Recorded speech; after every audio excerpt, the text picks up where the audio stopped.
दिल्लीच्या राजसभेत प्रमुख म्हणून पूर्वाश्रमीचा हिंदू का असेना, पण मलिक काफूर हा अल्लाउद्दीनाने बाटवलेला आकर्षक हिंदू मुलगा पुढे सेनापती आणि राजधुरंदर असा ज्या काली झाला आणि जवळजवळ त्याच काली खुर्शुखान हसन हा देखणा आणि कोवळा दुसरा एक पूर्वाश्रमीचा हिंदू मुलगाही मलिक काफूर मारला जाता सारी सल्तनत आपल्या मुठीत ठेवणारा जसा निघाला, त्याचप्रमाणे त्याच काली दिल्लीच्या कारभारी मंडळात त्या दोघा हिंदुवंशीय व्यक्ती इतकीच राजकीय महत्त्वाची कीर्ती आणि राज्यचालन आपल्या केवळ भ्रूसंकेताने चालवणारी आश्चर्यकारक तिसरी व्यक्ती म्हणजे पूर्वाश्रमीची गुजरातची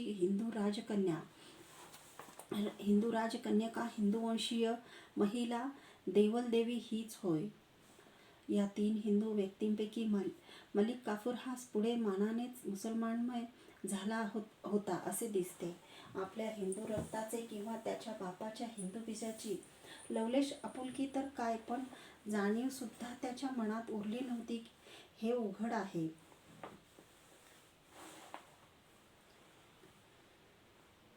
पण खुर्शुखान आणि ही गुजरातची राजबालिका यांच्या मनात मात्र ती हिंदुत्वाची, हिंदू रक्ताची, हिंदू बीजाची केवळ जाणीवच नव्हे तर ओढ, आवड आणि केवळ हिंदू म्हणून त्यांच्या मुसलमानांनी केलेल्या छळाची चीड ही अधूनमधून म्हणा किंवा सतत म्हणा चेतलेली होती. त्यांच्या कृत्यातून ती उफाळून बाहेर येई आणि शेवटी त्या त्यांच्या हिंदुत्वाच्या सूड घेण्याच्या वृत्तीतूनच भर दिल्लीत उभ्या हिंदुस्थानभर नांदू लागलेली मुस्लिम सल्तनतशाही औट घटका का होईना पण जाळून टाकणारा भडका एखाद्या खांडवणीय आगीच्या कल्लोळासारखा उसळला. अल्लाउद्दीनाच्या गुजरातवरील पहिल्या स्वारीतच गुजरातचा राजा पराभूत झाल्यानंतर त्याची पट्टराणी कमलदेवी अल्लाउद्दीनाच्या हाती मार्गाने पळत असताना सापडली, परंतु तो हिंदू राजा मात्र त्याची राजबालिका ही देवल देवी ही अगदी किशोर असतानाच तिला स्वतःच्या जीवाला आणि स्वधर्माला वाचवण्यासाठी तिच्यासह रानावनात पळून गेला. राजविलासात कालपर्यंत नांदलेल्या ह्या कोमल सुंदर राजकिशोरीला त्या रानोमाळी भटकण्याच्या आणि तिचा पाठलाग करण्याच्या मुसलमानांच्या सतत भयाच्या यातना किती दुस्सह झाल्या असतील. त्या लहानपणीचा मुसलमानांविषयी तिरस्कार नि द्वेष तिच्या आप्तांच्या कथांवरून आणि स्वतःच्या अनुभवाने तिच्या मनात खोलवर अंकिले गेले असलेच पाहिजेत. तिची आई राणी कमलदेवी दिल्लीला मुस्लिम सुलतान अल्लाउद्दीनाची आवडती पट्टराणी झाली आणि तिची प्रत्यक्ष आईच तिला धरून मुसलमान करण्याच्या प्रयत्नात आहे हे ऐकून तिला किती दुःख झाले असेल. त्या जाचातून सुटण्यासाठी हिंदू धर्माच्या अभिमानाने काही अंशी आपल्या वडिलांच्या कलास बाजूस सारून तिने राजा रामदेवरावाच्या हिंदू धर्माभिमानी नि शूर मुलगा शंकरदेव याच्याशी लग्न लावले. पण तिचे दुर्दैव तेथेच संपले नाही. मलिक काफूरने केलेल्या हिंदूवरील स्वाऱ्यात ती शेवटी पकडली गेली आणि तिला मुसलमानांनी बंदिवान करून दिल्लीला नेले. त्यावेळी तिच्या मनाला अपमानाच्या कालकटू विषाने भरलेल्या नांगीने वारंवार मूर्छित केले असलेच पाहिजे. शेवटी दिल्लीला पोहोचल्यावर तिला अल्लाउद्दीनाच्या थोरल्या मुलाशी खिजरखानाशी लग्न लावावे लागले. देवल देवीचे आणि खिजरखानाचे मोठे प्रेम होते असे काही मुस्लिम लेखक म्हणतात, पण ती केवळ त्या दरबारी लेखकाची चाटुलता, खुशमस्करी असली पाहिजे. हे देवल देवीच्या पुढील प्रत्यक्ष कृतीवरून उघड होते. पण अनुकूल संधी मिळतो तरी त्या धूर्त हिंदू राजकन्येने वारंवार मुसलमानी धर्म स्वीकारल्यासारखे केले. पण एवढ्या अत्याचारातून आणि जाचातूनही तिच्या मनात देव्हाऱ्यात असलेल्या हिंदुत्वाच्या देवतेची पूजा गुप्तपणे अखंड चालू होती हे तिच्या चारित्र्याच्या उत्तरार्धावरून स्पष्ट होते. अल्लाउद्दीनाच्या वडील मुलाशी बळाने लग्न लागल्यानंतरही तरुण देवल देवीचा मानसिक छळ थांबला नाही, कारण अल्लाउद्दीनाच्या मृत्यूनंतर थोड्याच दिवसात पुन्हा राज्यक्रांती होऊन अल्लाउद्दीनाचा दुसरा मुलगा मुबारिक ह्याने आपल्या त्या सुलतान झालेल्या वडील भावाला आणि त्याच्या काही पक्षीयांचे डोळे काढून त्यांना ठार मारले आणि स्वतः मुबारिकच सुलतान झाला. त्यानेही त्याच्या भावाशी लग्न लावले गेलेल्या देवलदेवीला चिरवून तिच्याशी स्वतः लग्न लावले. मुसलमानी सुलतानांची आणि बादशहांची सभ्य परंपरा हीच होती. असे दिसते की मागच्या मेलेल्या किंवा मारलेल्या सुलतानाच्या किंवा बादशहाच्या उत्तमोत्तम बायकांशी आपण पुन्हा लग्न लावायचे. अशा प्रकारे ती हिंदू राजकन्या देवलदेवी त्या वेळच्या अत्युच्चपदी चढत सुलतान झाली खरी, पण मुबारिक विषयी अत्यंत तिरस्कार असलेल्या मनातून हिंदू असलेल्या त्या राजकन्येस मुबारिकशी बळाने शरीरसंबंध ठेवावा लागला.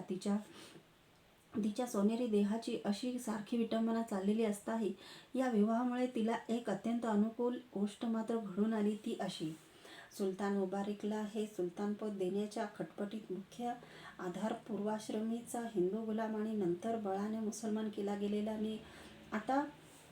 आता वास्तवात साऱ्या सुलतानी साम्राज्याचाच सेनापती प्रमुख झालेला खुसरूखान हाच होता. त्यातही सुलतान मुबारिक ह्याने सर्व कारभार आपण होऊन खुसरूखानच्या हाती दिला, कारण मुबारिकला त्याच्या अत्यंत घाणेरड्या विषय वासनातून दुसरीकडे लक्ष देण्यास वेळच मिळत नसे.